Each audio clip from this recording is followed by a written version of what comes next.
We love to hear stories of how God works in big, miraculous ways, but He's also moving in everyday moments. My name is Terry Dorsett, and I serve as the Executive Director of the BC&E. In this video, I want to share how a simple, ordinary experience revealed a powerful spiritual truth, and how we can start seeing God's hand in our daily lives.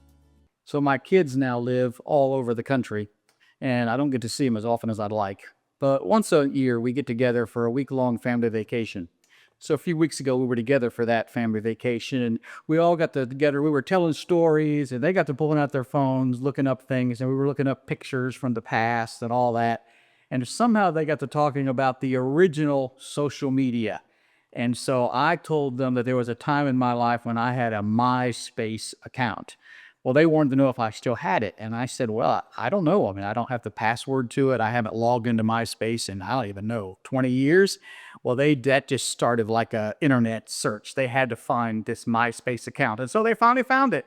I hadn't seen it in years, but apparently it's still out there somewhere in cyberspace, my MySpace account. And it's a picture of me. I'm about 25 years old. I'm at a water park with my 25-year-old physique, and I had this towel wrapped around my head for some reason, and I'm looking pretty goofy. And I wish I knew what my password was, because I would definitely like to get rid of that picture from my MySpace account. But obviously, I don't know the password, so I guess that picture is just out there forever. Technology is an interesting thing.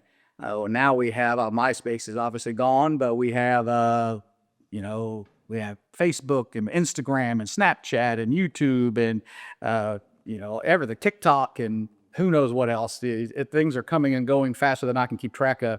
Technology, it could be a wonderful thing because it does allow us to keep our memories, like some old memory like that our kids find and laugh at us about. It allows us to get connected. I remember when I was a teenager, we moved from Illinois to Virginia, and back then we didn't have any of that stuff. So when I moved, I just lost contact with most of my friends.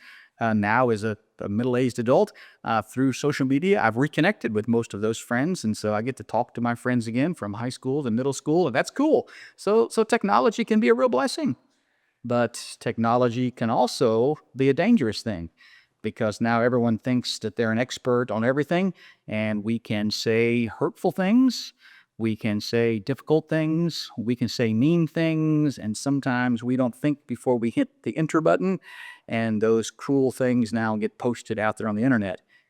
My picture on MySpace, though it's a little bit goofy and I wish it wasn't out there, at least it's not inappropriate, it's not terrible. But there are many people who have posted pictures of themselves on the internet when they were a teenager or a young adult that they probably wish were not out there. And once you hit that enter button, there's no way to get it back. I guess when you're a young person, we all have to learn lessons, and sometimes they're lessons that perhaps are learned the hard way.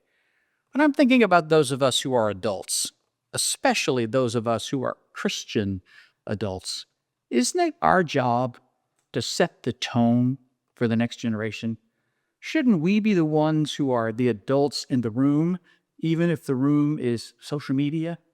Shouldn't we be the ones who are careful about what we post, whether it's a picture or whether it's an opinion or whether it's a political statement or whether it's just some kind of angry rant that we're talking about? Shouldn't we be the ones who are the adults in the room?